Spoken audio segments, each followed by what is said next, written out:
inside joke for you there, Adam. Oh, that's very. That's not mainstream. It's downstream. Downstream. Third stream, maybe. Third, yeah, maybe. Yeah.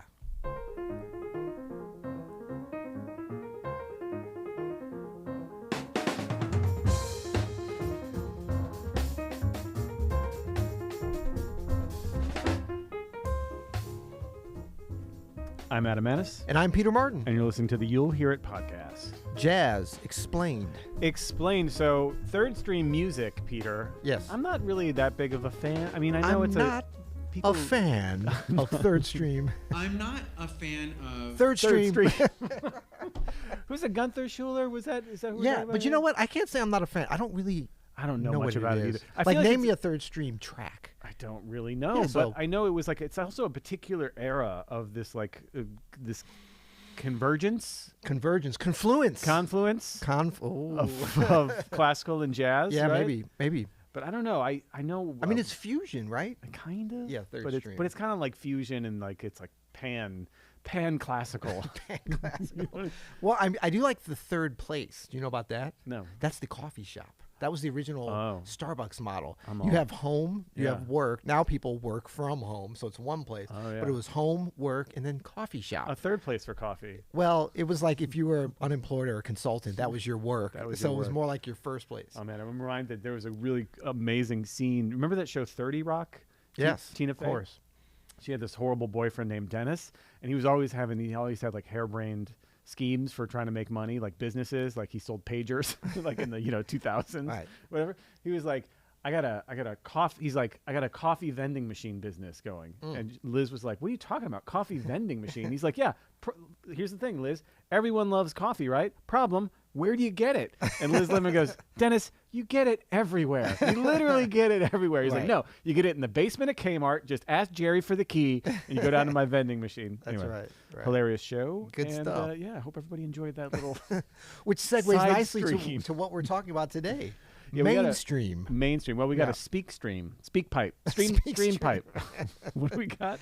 We got a tinkle in the stream pipe. I'm not Tinkle, a fan tinkle. of Tinkle. jazz. No. Oh, Fred, come on, buddy. You know what? The way he's saying that, it's kind of like what we just said about third stream. I don't think he can name any jazz that he's not a fan of or that he's a fan of. See, I'm going to just say, I bet he is kind of a fan of some jazz. Well, of course. But I'm saying the character that like the whole shtick Yeah, that he's doing. the right? character. I think that's the fun part about jazz is the more you know about it, the more you can make fun of it. You know what I Yeah. mean? Because there definitely are things that are hilarious and awkward and funny about every genre, really. Right. But you got to be that's why I think like he knows a little bit about it. Yeah. Because even the track he chose for that little skit Right. was like, oh yeah, I Of mean, course. you had to know what you were looking for. It wasn't like an Oscar Peterson track. Or something, you know? Right. All right, so this is we got a speak pipe here, Speak which pipe. is a voicemail. You can leave us your voicemail at you'llhearit.com. Did you know that, Peter? I did know that. And we always make it sound super convoluted and complicated, but it's really easy. Many people do it. It's mainstream. Yeah. And we don't accept all. We're being inundated or inundated. Inundated. Inundated. Inundated. I love it when we challenge each other, like which public school education was even more inferior between both of us, and then it's like a race to the bottom for There's us. really no way to tell that English is our first language when you listen. If you're a regular listener of the pod, Well, it's not. We were going to do this podcast in German or in Lithuanian, which we both speak fluently, but we didn't want to exclude non-English speakers, right? yeah, I mean, we've got what they call around here high ridge English, City English. U-City English. Yeah. But no, but we've been we have a lot of speak pipes, so we're not able to get to all of them. So we're starting to be a little selective. Yeah. So, and this is not to scare anybody away. Please bring us your questions. You don't have to. Obviously, you don't have to speak the Queen's English to appear on this podcast. We're here, right? The Queen's English. What is that even? We wouldn't know. We wouldn't know. This is a voice message. A good question here from Jared. Let's check it out. Hey, Adam and Peter. Jared from Boston here. Longtime listener of the pod. Absolutely love it. Really interested to know what you guys think it takes for jazz music to be, or jazz influenced music Wait, to can be you like pause this for just a mainstream, second? digestible. That's so awkward to pause it. But okay, play. I don't. I'm not a fan of. Is that a similar? jazz, Do you think this is and Fred? I don't- I think this is Fred hiding. Oh, interesting. As I'm not sure. Sure. Similar. Jared. I don't think so. Armisen, maybe? But a little close. A little close. No, Yeah. okay. Let's Okay. Good to know what you guys think it takes for jazz music to be, or jazz influenced music to be like mainstream digestible. Like some of my favorite examples would be like Buena Vista Social Club and RH Factor and stuff like that. Anyway, cheers, guys. So those are interesting choices that Yeah. his examples. So Buena Vista Social Club obviously is like the Brazilian, Cuban Yeah. Cuban musicians playing very traditional Cuban music. Right. Certainly jazz was influenced by, but I wouldn't necessarily say their music is. I guess it Well, is. a couple of the players on Yeah, that that's were, true. were I think they were all influenced by jazz, They and can you could play say jazz, some of them, yeah. were jazz musicians. That's true. Because there's some but I mean, yeah, I wouldn't. I would say that I think that we look at jazz as a very inclusionary term, inclusive term. Mm-hmm. So I have no problem with Buena Vista Social Club or RH Factor being called jazz I mean, records. they're both great. Those are both. Yeah, great I would prefer to projects. just call them great albums. Yeah. You know what I mean? And so not because I don't think that I don't think any of this stuff needs to fit into anything. Mm-hmm. If we can get over the term, like if we can look at jazz as just something celebratory or calling it BAM, or I'm very open to another name, but whatever the umbrella, Yeah, the name is of this always going to be music. a problem it's always going to be a problem. because the name is we're talking about music that's been around for 100 years now, and so Yeah. the name, are you talking about King Porter? Are you talking about Domi and J.D. Peck? Right. Right. Both you could label this is or isn't jazz, right? Yeah. That's so stupid, and it's all just music, and it obviously has a thread of Black American music, which we could label, but I think the label is a killer in and of itself. Right. Most people that I know that make music have their own influences, and they make music based on those influences. Right. And so that is from a number of things. So I think first of all, like, it's problematic to like really put a label on it, because then you're just going to box yourself into this. Like, well, some people who you might say play jazz, like you might say, oh, Nicholas Payton is a jazz trumpeter. Yeah. He wouldn't say that about himself, and in fact says jazz died in 1959. You know what I mean? So Exactly. like, yeah. that gets to be a problem, and of trying to describe these things. But I think what Jared is talking about are, just by his examples, are like, music that has obviously Black American influence and sort of these like deeper, richer rhythmic and harmonic and melodic structures. Yeah. Improvisation based probably, or improvisation is a big factor in the music. Yeah. So if we can like say that is our basis instead of jazz influenced or something, I think that would be easier to talk about.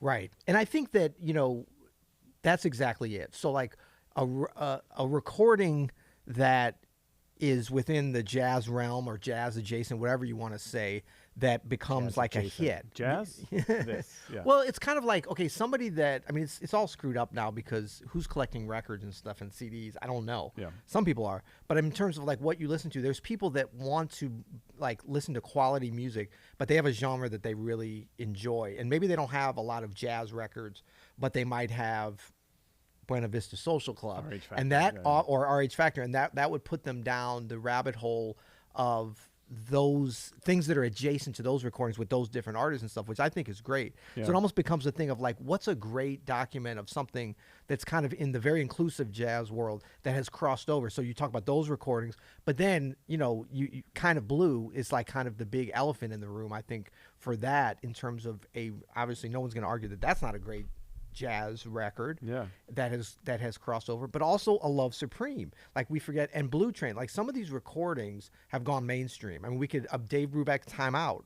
There's Wynton Marsali's Hot House Flowers, that and I believe even Black Codes from the Underground. Like these recordings went mainstream in terms of like millions of copies sold and streams or whatever. And so I think what makes them go mainstream, first of all, it's got to be a just fantastic document, a fantastic recording. And usually it doesn't hurt to have a little bit of a story attached to it somehow. That could be in terms of the artwork, it could be in terms of the title. Black Codes from the Underground, what a fantastic title, fantastic album cover. Buena Vista Social Club had a great story of reunion of these artists going back to this, what I believe is actually sort of a fictional club, or not something that they all were at, but it was a story. There was the movie, of course, but the recording is just unbelievable. The playing, It's beautiful. the sound, but the whole story about them recording in Havana. Ry Cooder is as a master storyteller, and It's beautiful.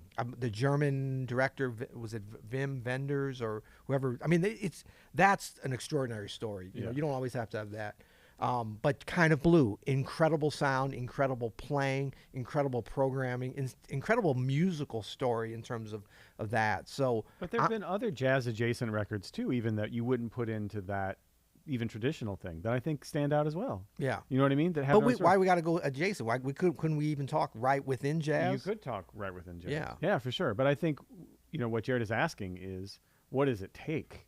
I think the point you're making too is it's got to be good. Yeah. Like it's got to But be I really think those good. three elements, Yeah. like it's got to be great. The playing, Yep. obviously, but not just the playing, the music. The music has So, to be good. Yeah. There has to be something different and special about it. Yeah. Even amongst its genre. I mean, I think of even in the past 20 some odd years, like Norah Jones' Come Away With Me. Yeah. One of the biggest records of the decade. Yeah. And there's, Brian Blade on that record. Like Yeah, there's there's jazz elements. musicians on there. She's obviously, part of some kind of scene or was part of some kind of scene in New York full of jazz musicians. Yeah. Yeah. Yeah. A couple of years later, Robert Glasper's Black Radio. Yeah. For sure. Jazz adjacent as Robert Glasper is, an amazing pianist. Right. Right. And even But would you just- say some of his trio records, did they go mainstream or no? No, Okay, definitely okay. not. So you I, got a different. We have a different shelf we're talking about. but I think that's okay. Like these things keep popping out though. I mean, Yeah. even in this past year, was John Batiste's record a jazz record? No. Right. But I've seen him play Jelly Roll Morton compositions before. You know what I Yeah. mean? Like he is a jazz pianist. Like he's steeped in the tradition. Well, maybe that's it too. So like we're talking about stuff that the jazz sensibility, the jazz spirit, the jazz, joie de vivre, like is brought to these recordings. So like John Batiste, there's that improvisational flair. There's that New Orleans flair. Buena Vista Social Club, Ruben Gonzalez, is that the pianist's name? Yeah, I think so. Yeah. Is just incredible improvisations, elegant and, groove, but very jazz influenced, Thelonious Monk influence. So like those elements are coming into that. That's why I would say inclusive of calling it jazz adjacent, whatever you want to be. But yeah, so it's like the music, but just killing from beginning to end, playing, programmed everything. What was the other three elements? The story to it, which could be very much There's just always within some the kind music. of story about I think it. Love Supreme's kind of like that. Yeah. Like the story is very much within the music. There's this little bit of vocals, but that's not necessarily the musical highlight, but it's the story and the spiritual highlight was of it. Love There was a Supreme mystique to that record. Was it a hit in its day? No, it's been a slow burn. been a slow but burn. I mean, it was a hit for a jazz record, but not in terms of as a mainstream. But I would Yeah. say that's I don't know. Isn't that a mainstream record? It's as mainstream as a acoustic jazz record feel like ever gotten. It's like an iconic record. Yeah. Where like people will check it out when people go to learn about jazz, right? That's one Yeah, they'll check out. but I mean, it's something that the GP, the general population, has attached themselves to for sure. I don't think there's really Jared. I don't think there's much predicting any of this either, because Right. there's musicians who are, steeped in the tradition or know how to play, and they try to make commercially poppin' music all the time. I mean, he mentioned RH Factor. Yeah, I don't know how big of a hit that was in the that's what I'm saying. mainstream. I Love Supreme Yeah. has sold way more records than you know what I Yeah, mean yeah. than RH Factor. But I guess coming from the angle, maybe he's saying with the question, it's like, okay, if you have a record with grooves on it, Mm-hmm. and that is not as obvious. We talk about John Batiste's last record or whatever, not as obviously connected with jazz. Especially if you have vocals or whatever, is that the thing that makes it go mainstream? Yes, possibly. Yeah. And if you look at, Buena Vista very much like, really examined and exploited in a beautiful way, in not a negative way, exploited and exposed more these wonderful Cuban grooves that are very distinct and very particular, but very universal, much in the same way a lot of great Brazilian jazz or jazz adjacent is as well. I mean, you talk about Sergio Mendes, and those records. I mean, those things were Chick Corea. Like, didn't Chick Corea go with Return to Forever? Wasn't that mainstream? I guess so. But it was Herbie Hancock, It's so Chameleon? hard too with this as well as we're talking about it. I'm realizing I'm like, confusing myself. it's such a different time. I mentioned Yeah. like the Norah Jones thing. That was really the last era when there would be a huge mainstream record. Right. You know what I mean? Like now everything is so because of streaming Yeah. and the how music has gone so into these very distinct little boxes, and everybody can listen to what they want to listen to, and the Yeah. radio is kind of dead. Yeah. You know what I mean? Like, there's no big it's not going to be another Norah Jones or Michael Jackson or Stevie Wonder where it's like they just really connect. Like a groundswell of or even like yeah. a Miles Davis or Cannonball Adderley, where you can make a popular record where someone in Iowa, although I say that, but there are still things like these internet institutions like Tiny Desk Concert, right? Yeah. Where it's like you see someone like Domi or JD Beck made a Tiny Desk and everybody was talking about it and sharing it, and someone in the middle of nowhere does know about Domi and JD Beck, but it is very Right. still specific. Or Kirk Franklin, that Right. Tiny Desk, and that's just one example of that series. I like but that one. It's a great one. Yeah. But like that series, is something that maybe connects people. Yeah. I guess some There's a certain aesthetic to it that's cross genre. right, like because they'll have like Taylor Swift and people maybe that very few people SF have Jazz heard of. Collective. They just did SF one. Jazz Collective. Yeah. Yeah, totally. Gary So Burton. I just pulled up just so this is, just the first thing that comes up on Google, the biggest jazz albums of all time. There's a couple that we forgot about that I'd be interested to see if you think these have gone mainstream. Okay. Stan Getz Gilberto. Yeah, of course. That's mainstream, right? Totally. That's a jazz record. Yep.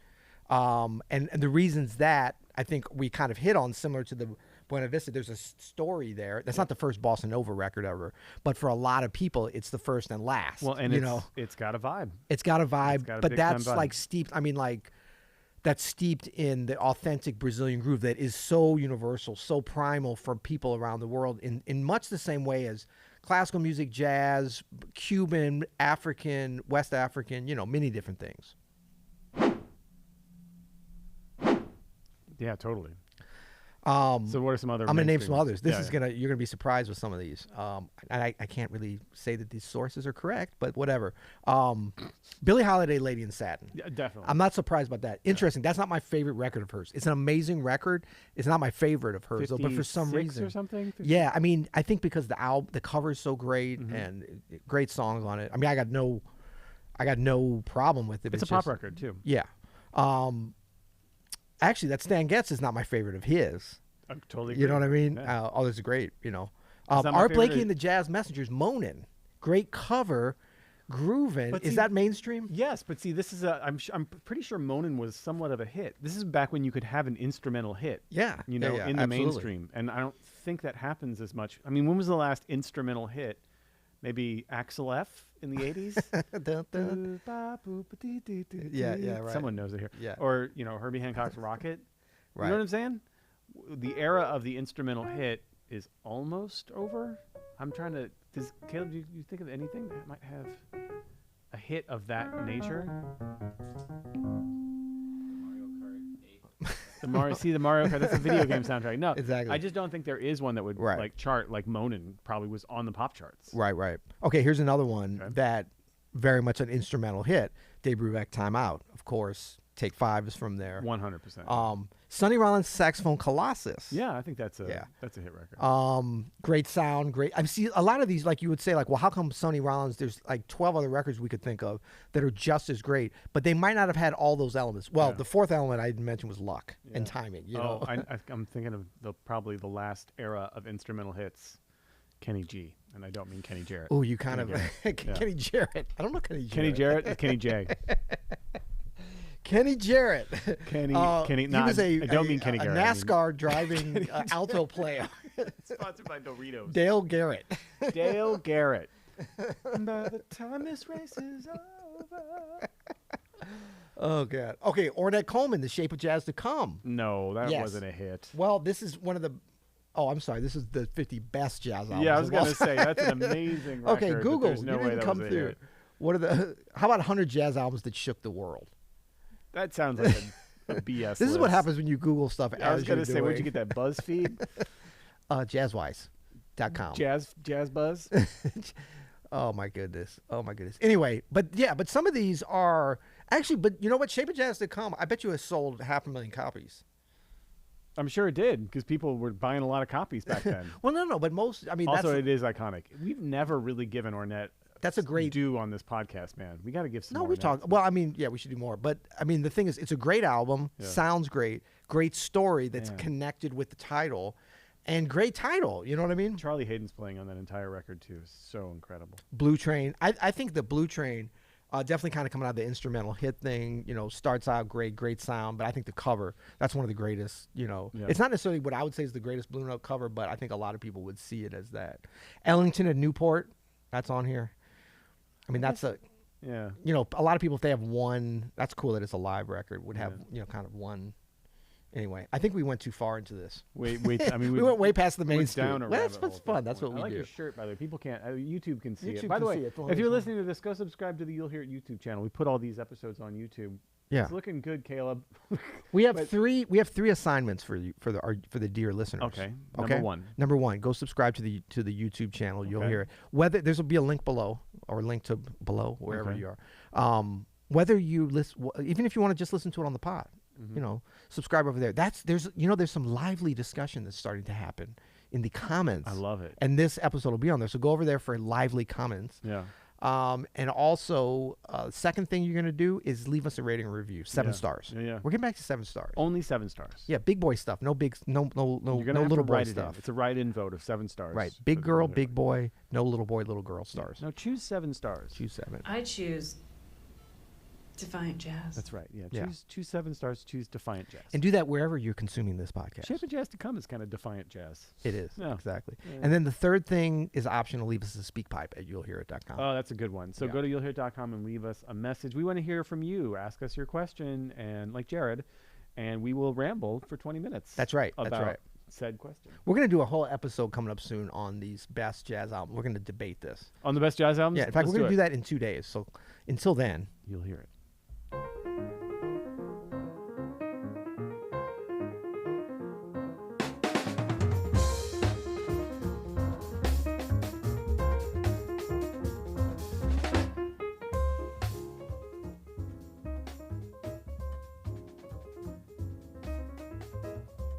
Funny? Peter asked if we wanted to do anything funny or pithy at For the end. YouTube. For the YouTube folks. That's a big ask. I mean, okay. Thank you. If you're still watching now. but you're assuming that we could do something funny and pithy. Well, I'm vamping now until we get to something funny and pithy. What does pithy mean? We might be misusing another term. That's your word. But it's fun. You know what I love about people that are at the end of the YouTube? It's just like me. If I make it all the way to here, There's like 3 people here. Yeah. that's okay. We love those 3 people. We love them more than the other people. We love them the most. Just know that we love you more. Yeah. Yeah. So no, we'll give them a little something since they Okay. stuck around. Okay. The next episode, we are going to go through, and I'm just making this up. I mean, you know what? You can cancel me if you want. Cancel this idea. Don't cancel me. We're going to review, because some of this stuff is whack AF.